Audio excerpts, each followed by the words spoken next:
dalag. Kasi katatapos ng bagyo kaya maghuli tayo ng dalag.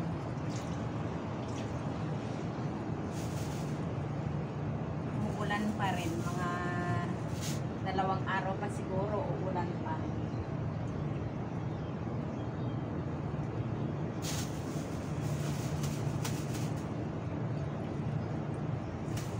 Drain ko yung tubig dito kasi tumambak yung tubig dito, tapos nagparado dahil sa lupa ng paso.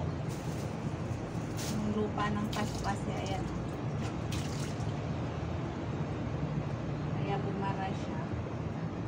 Ayan, kailangan kong tanggalin yung malalaking bagay para madali siyang ma-drain. Ulan na naman.